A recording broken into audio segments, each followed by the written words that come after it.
आइए अब हम इस टॉपिक और चैप्टर के लास्ट वीडियो को देखते हैं। इसमें हम इलेक्ट्रॉनिक कॉन्फ़िगरेशन के बारे में सीखेंगे। तो किसी भी एटम में अगर हमें इलेक्ट्रॉन्स फिल करने हो तो हमें तीन प्रिंसिपल्स को फॉलो करना पड़ेगा। तो जो सबसे पहला प्रिंसिपल है वो है ऑफबो प्रिंसिपल।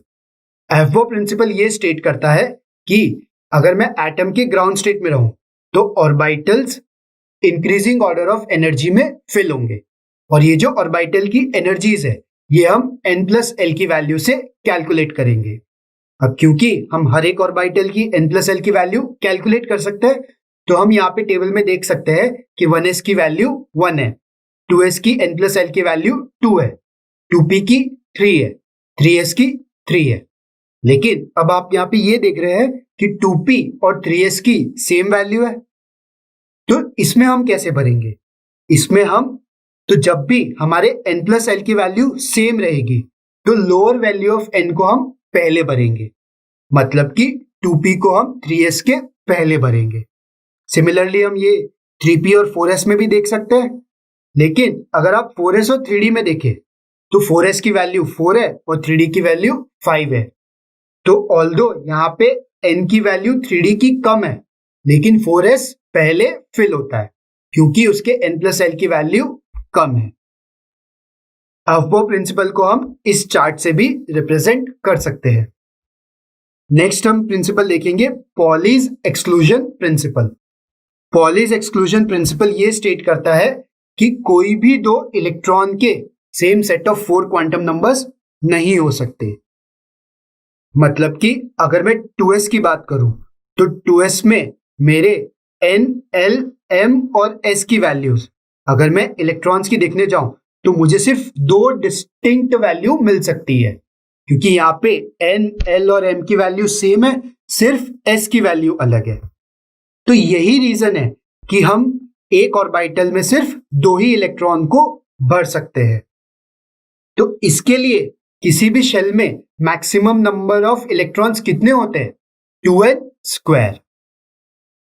नेक्स्ट हम देखते हैं पुन्स रूल ऑफ मैक्सिमम मल्टीप्लिसिटी। तो जो हमारा थर्ड प्रिंसिपल है वो ये स्टेट करता है कि अगर मेरे पास सेम एनर्जी के ऑर्बिटल्स है, मतलब कि अगर मेरे पास डीजेनरेट ऑर्बिटल्स है तो उसमें पेयरिंग तब तक नहीं होगी जब तक हर एक ऑर्बिटल में एक एक इलेक्ट्रॉन नहीं आया होगा।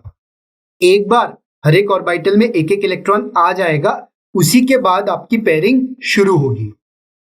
तो हम किसी भी एटम के इलेक्ट्रॉनिक कॉन्फ़िगरेशन को दो तरीके से रिप्रेजेंट कर सकते हैं, एक हम लेटर के फॉर्म में, दूसरा हम बॉक्स के फॉर्म में।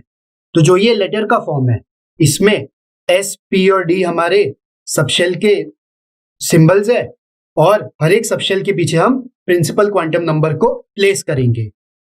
तो जो ये आपको ऊपर A, B और C दिख रहे हैं ये आपके इलेक्ट्रॉन्स है, मतलब कि किस सबशेल में कितने इलेक्ट्रॉन्स है वो आपके एज अ सुपरस्क्रिप्ट जाएगा। दूसरा आपका ऑर्बिटल डायग्राम में कैसे, यहाँ पे हम ऑर्बिटल्स को बॉक्स के फॉर्म में रिप्रेजेंट करेंगे और हर एक बॉक्स में हम इलेक्ट्रॉन्स को फिल करने जाएंगे। तो यहाँ पे अगर मुझे इलेक्ट्रॉन को क्लॉकवाइज स्पिन दिखाना है तो मैं स्पिन अप दिखाऊंगा और एंटी क्लॉकवाइज स्पिन दिखाना है तो मैं स्पिन डाउन जाऊंगा।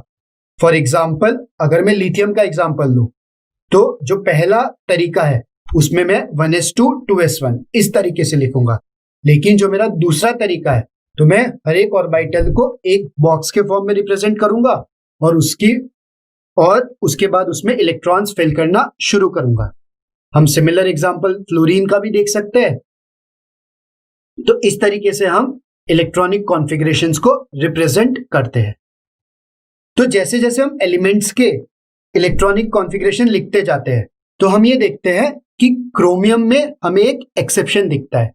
क्या कि क्रोमियम जिसका एटॉमिक नंबर 24 है, अगर मैं उसका इलेक्ट्रॉनिक कॉन्फ़िगरेशन लिखने जाऊं तो हम लास्ट के दो ऑर्बिटल देख रहे हैं, उसमें कैसे इलेक्ट्रॉन भर रहा है 3d4 और 4s2।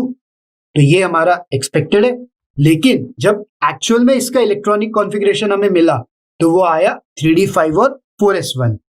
तो ऐसा क्यों होता है? हमें ऐसा ही और एक एक्सेप्शन कॉपर में भी दिखता है जिसका एटॉमिक नंबर 29 है। तो कॉपर में भी अगर आप लास्ट के 2 ऑर्बिटल को ऑब्जर्व करें तो एक्सपेक्टेड हमारा 3d9 और 4s2 था, लेकिन एक्चुअल में हमारा 3d10 और 4s1 आता है। तो आखिर ऐसा क्यों आता है? तो इसका जवाब है आपका स्टेबिलिटी ऑफ हाफ फिल्ड और कंप्लीटली फिल्ड सबशेल। तो इस स्टेबिलिटी के पीछे का रीजन है आपका सिमेट्रिकल डिस्ट्रीब्यूशन ऑफ इलेक्ट्रॉन्स का और एक्सचेंज एनर्जी। एक्सचेंज एनर्जी क्या होती है? अब जैसे यहां पे आप एक डायग्राम देख सकते हैं, तो इस डायग्राम में आपको 5 ऑर्बिटल में सेम इलेक्ट्रॉन दिख रहा है। तो ये जो 5 ऑर्बिटल है, ये 5 ऑर्बिटल के इलेक्ट्रॉन्स आपस में एक्सचेंज हो सकते हैं। आपको ये ध्यान रखना पड़ेगा कि ये सारे ऑर्बिटल सेम एनर्जी लेवल पे होने चाहिए, मतलब कि डीजेनरेट होने चाहिए। तो इसका मतलब कि हर एक इलेक्ट्रॉन और 4 इलेक्ट्रॉन के साथ एक्सचेंज हो सकता है। तो इस एक्सचेंज की वजह से एक एक्स्ट्रा स्टेबिलिटी आती है, उसको हम एक्सचेंज एनर्जी बोलते हैं। तो इस तरीके से एक्सचेंज एनर्जी आपकी हाफ फील्ड और फुल फील्ड में एक्स्ट्रा स्टेबिलिटी लाती है। चलिए अब हम इसको समराइज कर लेते हैं। इस टॉपिक में सबसे पहले हमने श्रोडिंगर इक्वेशन के बारे में पढ़ा, फिर हमने क्वांटम नंबर्स के बारे में पढ़ा, फिर हमने उनके शेप्स के बारे में पढ़ा, फिर कैसे इलेक्ट्रॉन फिल करते हैं वो उनके प्रिंसिपल्स के बारे में पढ़ा, ऑफबॉ प्रिंसिपल, पॉली एक्सक्लूजन प्रिंसिपल और हुंस रूल। आई होप आपको ये चैप्टर समझ में आया होगा।